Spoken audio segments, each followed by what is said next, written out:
संविधान दिन आणि 26/11/2008 आपल्या ताज हॉटेलवर आतंकवाद्यांनी जो हल्ला केला, संपूर्ण देशाचं लक्ष जवळजवळ 3 दिवस ज्या गोष्टीकडे लागून होतं, असा दिवस त्या शहीदांनाही आदरांजली देण्याचा आजचा दिवस.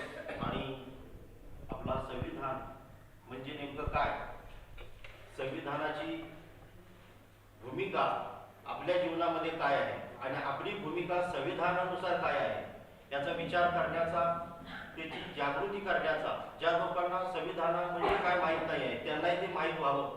आपली मूलभूत अधिकार काय आहेत, आपली मूलभूत कर्तव्य काय आहेत, आपण एक नागरिक म्हणून या देशाचे संविधानानुसार रूल्स रेग्युलेशन्स जे कायदे कानून आहेत त्यांची आपण किती रिस्पेक्ट करतो, या सगळ्या गोष्टीचा खऱ्या अर्थानं आजचा दिवस त्या दृष्टीनं महत्वाचा आहे. तर भारतीय संविधान म्हटलं की जग, संपूर्ण जग म्हणायला लागलो मी, ज्या संविधानाकडे आदरानं पाहतं असं संविधान जगामध्ये कोणतं असेल एकमेव तर ते भारतीय संविधान आहे. आणि हे लिहिण्यामध्ये ज्यांनी महत्वाची भूमिका बजावली ती म्हणजे doctor Babasaheb Ambedkar, the father of the Indian constitution म्हणून आपण त्यांना ओळखतो. तर त्यांचंही स्मरण करण्याचा आजचा दिवस आहे. तर आजच्या या कार्यक्रमासाठी इथं उपस्थित असणारे अगदी वेळेत वेळ काढून पॉलिटेक्निक इंजिनिअरिंगचे आदरणीय प्राध्यापक पोद्दार सर, त्याचबरोबर ग्रंथपाल गुरव सर, आमचे कॉलेजचे प्राचार्य आदरणीय एन जे कांबळे सर आणि OS देशपांडे मॅडम, इथं उपस्थित असणारे उद्याचे हो घातलेले सर्व शिक्षक वृंद आपण इथं उपस्थित आहात. आणि शिक्षक म्हटलं की संविधानाशी त्याचा जवळचा संबंध येतो, कारण या देशामध्ये आपल्या विद्यार्थ्यांना घडविण्याचं काम करणारा कोणता घटक असेल तर तो शिक्षक आहे. त्यामुळे प्रथमतः संविधान हे आपल्याला माहित असलं पाहिजे आणि त्याचं बळकट आपण आपल्या विद्यार्थ्यांना पाजलं पाहिजे, म्हणजे या देशाला एक बलशाली सुजाण नागरिक खऱ्या अर्थाने मिळतील आणि देश हा खऱ्या अर्थाने संविधानानुसार चालेल. कारण 18 पगड जातींचा, वेगवेगळ्या धर्मांचा गुण्यागोविंदानं नांदणारा देश जगामध्ये कोणता असेल तर तो म्हणजे विविधतेमध्ये एकता असणारा आपला भारत देश आहे. एकता ही फक्त राष्ट्रीय एकात्मता म्हणत असताना फक्त एकाकी विचार करून चालत नाही, तर त्या ठिकाणी भावनिक एकात्मता ही सुद्धा फार महत्वाची आहे. त्यामुळे राष्ट्रीय एकात्मतेमध्ये सगळ्यात महत्वाचा पैलू आहे तो म्हणजे भावनिक एकात्मता. त्यामुळे संविधान तयार करत असताना डॉक्टर बाबासाहेब आंबेडकरांनी वेगवेगळ्या देशांच्या संविधानाचाही अभ्यास केलेला आहे, ज्यामध्ये इंग्लंडनं आपलं राज्य केलं मित्रांनो, पण त्या देशामध्ये लोकशाही जी आहे ते आपण त्या देशाकडे घेतलेली आहे. कारण डेमोक्रेसी इंग्लंडमध्ये होती आणि इंग्लंड कडून आपण डेमोक्रेसी खऱ्या अर्थानं घेतलेली आहे. म्हणजे दुसऱ्यांच्यावर राज्य करणारा हा देश होता, परंतु त्यांच्याकडे होती लोकशाही. आणि ते लोकशाहीची जी मूल्य आहे ते आपण त्या ठिकाणी स्वीकारलेले आपल्याला दिसून येतात. मग फ्रान्स आहे, फ्रान्सची राज्य क्रांती जर आपण अभ्यासली तर त्यामध्येही तुम्हाला दिसून येईल की त्याच्याही काही गोष्टी आपल्याला संविधान लिहित असताना उपयोगी पडलेल्या आहेत. त्यामुळं बऱ्याचशा आफ्रिका आहे, स्वीडन आहे, अशा बऱ्याचशा राष्ट्रांचा अभ्यास करावा लागला. त्याच्यानंतर भारतीय जे संविधान आहे याची या ठिकाणी चांगल्या पद्धतीनं एक जी आराखडा आहे तो तयार केला आंबेडकरांनी आणि त्याच्यानंतर मग ह्या संविधानाला खऱ्या अर्थानं चांगली जी बाजू आहे, जो चांगला आराखडा आहे तो मिळालेला आहे. तर आता तुम्ही म्हणाल की डॉक्टर बाबासाहेब आंबेडकरच होते का याच्यामध्ये एकटे, तर जवळजवळ 299 लोक याच्यावर नेमलेले होते, काम करत होते. कारण प्रत्येक वेगवेगळ्या गोष्टींचा विचार करणारी माणसं तिथं अपेक्षित होती. परंतु जो मसुदा तयार करणारी मसुदा समिती होती यामध्ये 7 लोक खऱ्या अर्थानं नेमलेले होते. त्यामध्ये डॉक्टर बाबासाहेब आंबेडकर फार महत्वाचं काम त्यांनी केलेलं आहे. मग याच्यामध्ये बाकीच्या लोकांनी काय केलं हे आपल्याला माहित पाहिजे शिक्षक म्हणून. तर त्याच्यामध्ये जे लोक होते त्याच्यामध्ये एक माणूस आजारी पडलेला होता, त्याच्यानंतर एक माणूस परदेशामध्ये गेलेला होता आणि 2 माणसांनी राजीनामा दिलेला होता आणि एक माणूस या जगाचा निरोप घेऊन गेलेला होता. अशी वेगवेगळ्या गोष्टी त्याच्यामध्ये घडल्या. परंतु सगळ्यात महत्वाची जबाबदारी येऊन पडली ती डॉक्टर बाबासाहेब आंबेडकरांच्यावर. आणि डॉक्टर बाबासाहेब आंबेडकरांनी डोळ्यात तेल घालून म्हणायला लावले, मी डोळ्यात तेल घालून 2 वर्ष 11 महिने 18 दिवस हे संविधानाचं काम केलं. म्हणून डॉक्टर बाबासाहेब आंबेडकर ग्रेट आहे. कारण ज्यावेळी सगळे लोक असतात, आता गावामध्ये सगळे लोक असतात, परंतु महत्वाचा एक घटक म्हणून आपण कोणाकडे पाहतो, सरपंचकडे पाहतो. म्हणजे जबाबदारी घेणारी माणसं गरजेची आहे. नुसतं शिक्षक होणं सोपं आहे, पण रिस्पॉन्सिबल टीचर होणं फार अवघड आहे. कारण त्याला मग विद्यार्थी घडवण्याचा जी बाजू आहे ती सांभाळावी लागते, देशाची बाजू सांभाळावी लागते, पालक असतील, सरकार असेल, या सगळ्या घटकांना घेऊन जावं लागतं. त्यामुळे संविधानामध्ये काय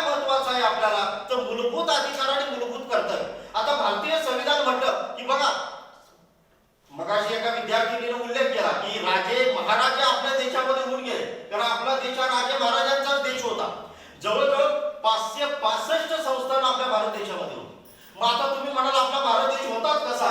562 संस्थानं देशामध्ये होती आणि या 562 संस्थांना जवळजवळ एका धाग्यामध्ये बांधणारा माणूस कोण होता? तर त्यामध्ये सगळ्यात महत्वाचं नाव घ्यावं लागेल सरदार वल्लभभाई पटेलांचं. सरदार वल्लभभाई पटेल नसते तर जम्मू काश्मीरचं संस्थान, त्याच्यानंतर गढवाल संस्थान आणि हैदराबादच्या संस्थानाचा प्रश्न मिटला नसता. त्यामुळे त्यांना कूटनीतीचा वापर केला गेला, काही लष्करी कारवाईचा विचार केला गेला. मी ते सगळं आता बोलत बसत नाही. आणि नंतर ही 562 संस्थान भारतामध्ये आली आणि भारत देश खऱ्या अर्थानं काय झालेला आहे? तयार झालेला आहे. त्यामुळे युनिटीमध्ये सगळ्यात महत्वाचं काम कोणाचं असेल तर सरदार वल्लभभाई पटेलांचं आहे. त्यामुळे त्यांचाही दिवस आपण आता देशामध्ये पुतळा एक सगळ्यात मोठा उभा केलेला आहे. युनिटी डे साजरा होत आहे देशामध्ये, त्यामुळे त्यांनाही आपण विसरून चालणार नाही. आणि आता संविधानाचा विचार करत असताना आपल्याला अधिकार संविधानानं दिलेला आहे, स्वातंत्र्य दिलेलं आहे. पण स्वातंत्र्य म्हणजे स्वैराचार आहे का? नाही आहे.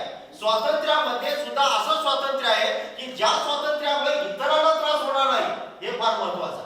त्यामुळे इतरांना जर आपल्या स्वातंत्र्याचा त्रास होत असेल तर ते सुद्धा स्वातंत्र्य आपले कायदेशीररित्या कशामध्ये येणार आहे? बेकायदेशीर करणार. त्यामुळे स्वातंत्र्याचा सुद्धा आपण विचार केला पाहिजे की स्वातंत्र्य म्हणजे जे काही रूल्स रेग्युलेशन्स आहेत त्याला धरून आपलं स्वातंत्र्य. आपल्याला स्वातंत्र्य मिळवून देण्यासाठी देशामध्ये ज्या ज्या लोकांनी बलिदान केलेलं आहे त्यांचाही संविधानामध्ये विचार आपण केला पाहिजे.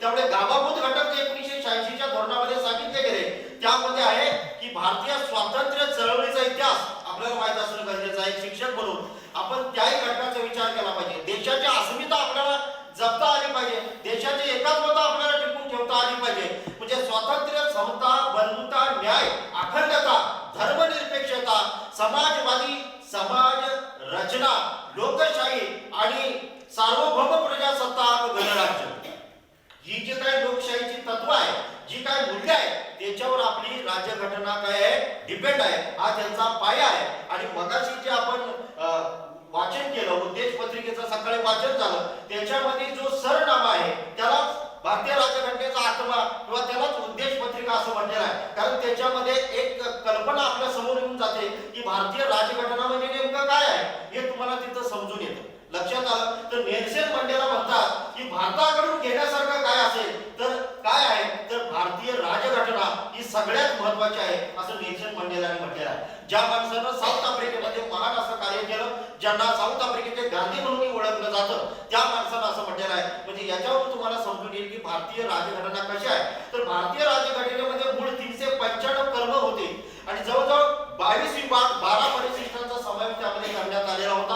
आता त्यामध्ये थोडाफार बदल केला आहे, कारण भारतीय राज्यघटना ही जगातली सगळ्यात मोठी लिखित राज्यघटना आहे आणि अंशतः लवचिक असणारी आपली राज्यघटना आहे. म्हणजे कालमानानुसार आपल्याला तर बदलत जावं लागणार आहे. कारण त्यावेळी काय कॉम्प्युटर होते काय? नव्हते. तेवढ्या प्रमाणात नव्हता. सायबर क्राईम वाढत चाललेला आहे. आज आपल्याला कायदे कानून बदलावे लागत आहे, त्यानुसार तशी सिस्टीम तयार करावी लागते आहे.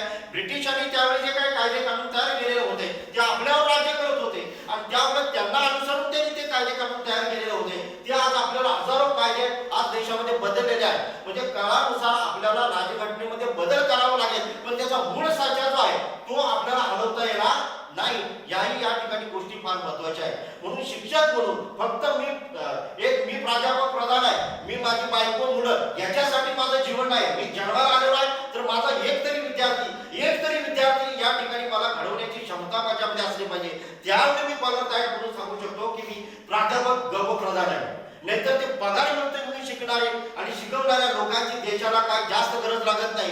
ती फक्त आपल्या पोटावरती असतात. कारण भीक मागून जगणारी सुद्धा माणसं या जगामध्ये आहे. पण ज्यांच्यासमोर तुम्ही उभे राहणार आहात त्यांच्यासाठी तुम्हाला काहीतरी करता आलं पाहिजे. तुमच्याकडे पैसा भरपूर असेल, पैसा थोडा द्या. काही 100 रुपये आहेत, तुमच्या 100च्या 100 रुपये कोण कोणाला देत नाही. आज बिल गेटचं उदाहरण मी जाहीर तिथं देतो. मुलांसाठी त्यांनी करोड रुपयाची प्रॉपर्टी मित्रांनो ठेवलेले नाही आहे. 25% तो प्रॉपर्टी मुलांसाठी देणार आहे म्हणून त्याने बिल गेट फाउंडेशन काढलेला आहे. हा त्यामागचा उद्देश आहे. आणि आपल्याकडे काय होतं की 7 पिढ्याचं कमवून ठेवलं पाहिजे.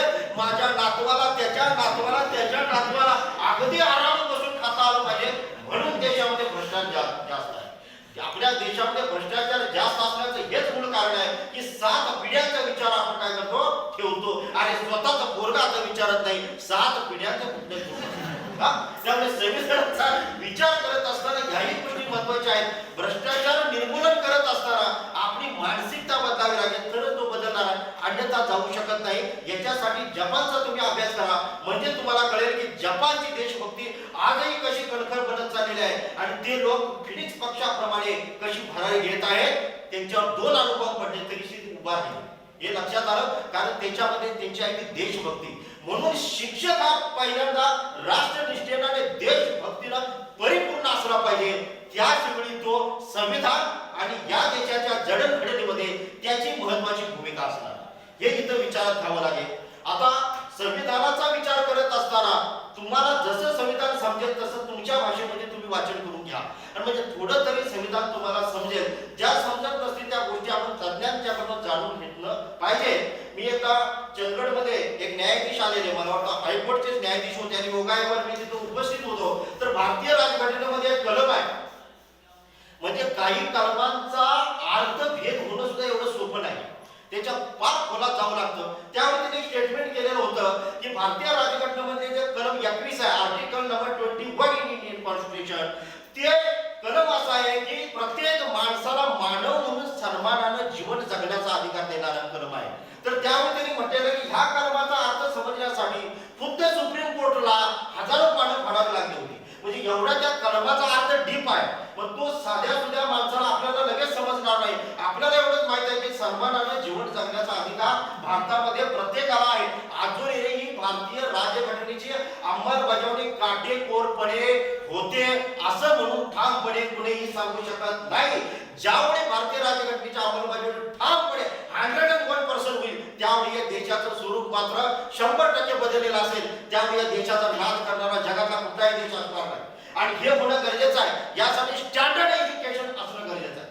देशामध्ये फक्त शिक्षण असून चालणार नाही. आज न्यू एज्युकेशन पॉलिसी 2022 इम्प्लिमेंटेशन 2022-23 आणि नेक्स्ट कडे आपण जातोय 23 to 24 मध्ये त्याची काटेकोरपणे अंमलबजावणी करण्याचं सरकारचं धोरण आहे. पण आपण नुसती धोरणं आणली म्हणजे बदल होणार आहे का? नाही होणार. ज्यावेळी शिक्षण ज्यावेळी परफेक्टपणे क्वालिटी एज्युकेशन प्रत्येकामध्ये दिसेल, मी नेहमी म्हणतो की 1 नेशन 1 एज्युकेशन.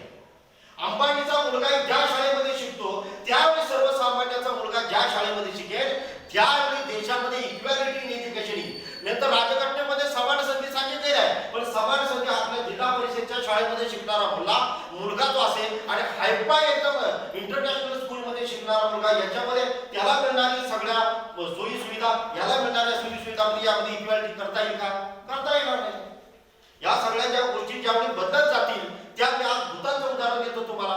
भूतानमध्ये आमचे शिक्षक ट्रेनिंग द्यायला जायचे, आज भूतानचं स्वरूप बदललेलं आहे. कारण राजे महाराजे त्यांच्यावेळी त्याच्यामध्ये त्यांची मुलं आज सरकारी शाळेमध्ये शिकायला लागली. सरकारी शाळेची क्वालिटी तिथं चेंज झाली.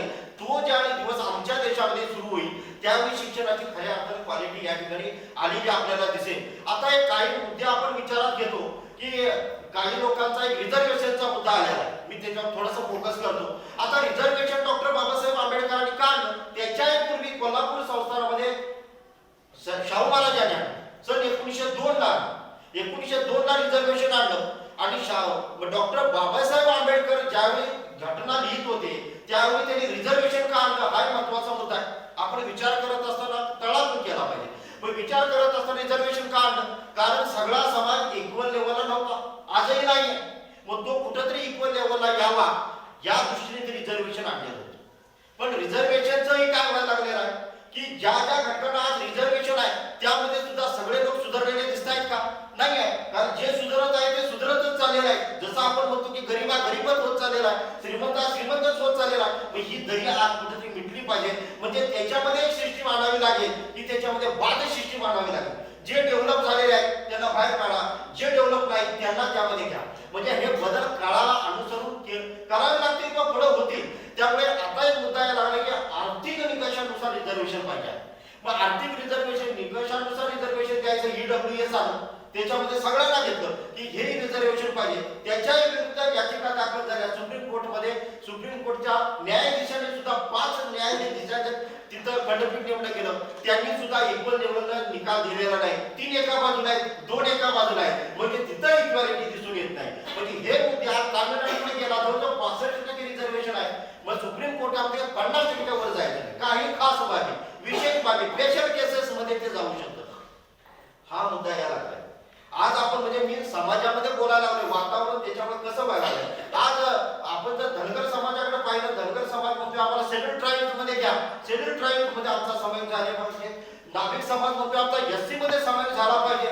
आज मराठा समाज म्हणतो आम्हाला रिझर्वेशन पाहिजे.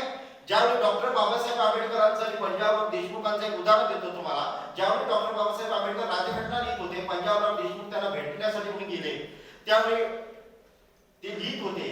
डॉक्टर आंबेडकर काही कामाने जरासं बाहेर गेले, त्यावेळी ते वाचत बसले. म्हणजे ती राज्यघटना लिहिलेली ते आलेले का पंजाबराव देशमुख त्या ठिकाणी आलेले की मराठा समाजाचा रिझर्वेशन मध्ये समावेश त्यांनी केलेला आहे का हे बघण्यासाठी आलेले. पण त्याचा विचार आंबेडकरांनी तिथे केलेला होता. त्यावेळी त्यांच्या डोळ्यात अश्रू आले. कारण असं की मी जे सांगण्यासाठी आलेलो होतो ते ह्या माणसानं अगोदर सिद्ध केलेलं होतं, त्यामुळे ते मिळालं पाहिजे होतं. पण काय आहे, शेवटी आपल्या देशामध्ये वेगवेगळे गोष्टी आहेत आणि त्याचाही परिणाम असा झाला की आपण अभ्यासाचा मुद्दा म्हणून पाहत असताना 58 मोर्चे डिसिप्लिन मध्ये काढले गेले. त्याच्यानंतर अजूनही तो लढा सुरू आहे. म्हणजे असे तिकडं गुर्जर समाजाचा आणि राजस्थानमध्ये प्रश्न आहे. सांगण्याचा माझा उद्देश असा आहे की रिझर्वेशन जे आहे हे रिझर्वेशन समजून घेणं आणि त्या रिझर्वेशनला काळमानानुसार त्याची अंमलबजावणी करत जाणं हे देशापुढचा चॅलेंज असणार आहे. आणि त्यामुळं त्याचाही विचार त्यावेळी घटनाकारांनी तिथे केलेला होता. म्हणून घटनेमध्ये कायमस्वरूपी रिझर्वेशन असा शब्दप्रयोग कुणाला दिसून आलेला आहे का? नाही आलेला. म्हणजे काळानुसार ते बदलत जाणार आहे आणि ते बदललेलं रिझर्वेशन जे असेल तेही समाजाला स्वीकारत जावं लागणार आहे. कारण तो आधुनिक काळ जेवढा असेल त्यावेळी ते होणार आहे. ते टप्प्याटप्प्याने होईल. एकदम या गोष्टी आपल्या देशामध्ये होणार नाही. या दृष्टीने विचार करत असताना आपल्याला शिक्षक म्हणून राजघटना अभ्यासणं काळाची गरज आहे. हे आपल्याला लक्षात ठेवावं लागेल. आता शिक्षणाच्या दृष्टीने एक कलम आहे, वय वर्ष 6 ते 14 वयोगटातील मुलांना आणि मुलींना मोफत आणि सक्तीचं शिक्षण देणारा कलम आहे, कलम नंबर 45. आता नवीन कलम पाहिलं तर 21 मध्ये त्याचा समावेश करण्यात आलेला आहे. राईट टू एज्युकेशन ऍक्ट 2009 त्याच्यासाठी आलेला आपल्याला तिथं दिसून येतो. हा त्याच्यामध्ये समावेश करण्यात आला. न्यू एज्युकेशन पॉलिसीमध्ये सरकार वय वर्ष म्हणजे पूर्व प्राथमिक शिक्षण जवळजवळ 3 वर्षापासून 18 वर्षापर्यंतची जबाबदारी सरकारची असणार आहे. आणि त्यामुळे या सगळ्या गोष्टींचा विचार केला तर भारतीय राज्यघटना ही सगळ्याच गोष्टींच्या वर प्रभाव टाकणारी आहे आणि ते सगळ्या तळागाळातल्या लोकांच्या पासून उच्च प्रभू श्रीमंत लोकांच्या सर्वांच्या पर्यंत त्या राज्यघटनेचं महत्व आहे.